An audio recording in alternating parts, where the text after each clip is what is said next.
ដំណឹងបន្ទាន់ចេញពីសហរដ្ឋអាមេរិកជួនដំណឹងទូទាំងប្រទេសក៏ដូចជាពិភពលោកនេះតែម្ដងសហរដ្ឋអាមេរិកចេញសេចក្តីជូនដំណឹងសន្តិសុខទូទាំងពិភពលោកដោយជំរុញឲ្យមានការប្រុងប្រយ័ត្នខណៈពេលដែលក្រុមដែលមានតំណែងតំណងជាមួយនឹងអ៊ីរ៉ង់អាចកំណត់គោលដៅផលប្រយោជន៍របស់សហរដ្ឋអាមេរិកអញ្ចឹងមកដល់ម៉ោងនេះ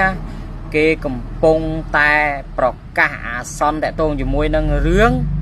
បាទគេហៅថាសន្តិសុខពិភពលោកហើយដោយសារតែមានការជំរុញឲ្យមានការប្រុងប្រយ័ត្នដល់ក្រុមតំណែងតំណងជាមួយនឹងអ៊ីរ៉ង់អាចកំណត់គោលដៅក៏ដូចជាផលប្រយោជន៍របស់សហរដ្ឋអាមេរិកបើជាពិសេសនៅពលានយន្តហោះឬមួយក៏នៅទីតាំងណាមួយអីចឹងណាមកដល់ម៉ោងនេះគឺសហរដ្ឋអាមេរិកកំពុងតែជូនដំណឹងទៅដល់ពិភពលោកហើយឲ្យដឹងបើជាពិសេសហ្នឹងគឺគេហៅថាបងប្អូនយើងដែលធ្វើដំណើរចង់ទៅលេងសហរដ្ឋអាមេរិកឬមួយក៏ហោះហើរត្រៀមនឹងហោះហើរទៅអីណាបាទសូមឲ្យប្រុងប្រយ័ត្នផង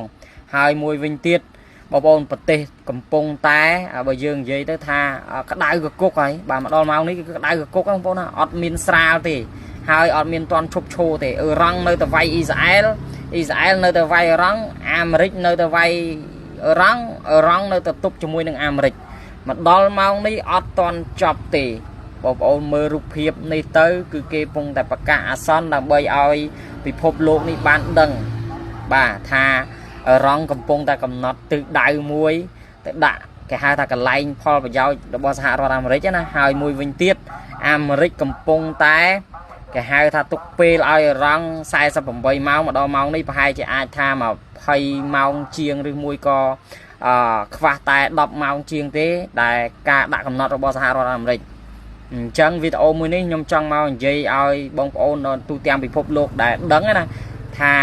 សេចក្តីប្រកាសនេះគឺសំខាន់ណាស់បាទសម្រាប់បងប្អូនយើងដែលគាត់ធ្វើដំណើរតាមយន្តហោះដែលចង់ទៅលេងសហរដ្ឋអាមេរិកណាគួរតែប្រុងប្រយ័ត្នផងពេលនេះសង្គ្រាមចាប់ផ្ដើមរីករាលដាលម្ដងបន្តិចទៅហើយជាពិសេស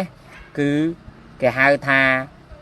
សេដ្ឋកិច្ចតាក់ទងជាមួយនឹងរឿងប្រេងរឿងឧស្ម័នឥឡូវនេះគឺរឿងការហោះហើរសុវត្ថិភាពបែបលក្ខណៈសន្តិសុខហើយបងប្អូនអញ្ចឹងចាប់ផ្ដើមបន្តិចម្ដង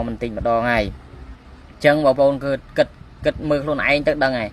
នេះគឺជាការវិវត្តរបស់សង្គ្រាមដល់ចំណុចមួយដែលយើងចាប់ផ្ដើមប្រុងប្រយ័ត្នទៅហើយមួយវិញទៀតការធ្វើសង្គ្រាមមកដល់ពេលនេះអាវុធកាន់តែទំនើបជាងមុនទៀតបាទមីស៊ីលប្រកបដោយគេហៅថាទីតាំងកំណត់ពីមុនត្រឹមតែកងយោធាត្រឹមតែអីទេឥឡូវនេះចាប់ដើមកំណត់ទីតាំង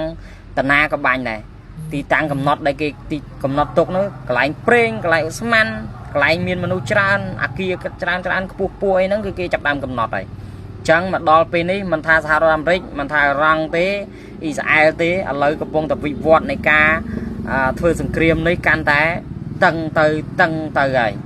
ពីមុនធ្វើសង្គ្រាមត្រឹមតែមជ្ឈមបូព៌ាតាក់ទងជាមួយនឹងមជ្ឈមបូព៌ាទេឥឡូវនេះចាប់ដើមរីករាលដាលម្ដងបន្តិច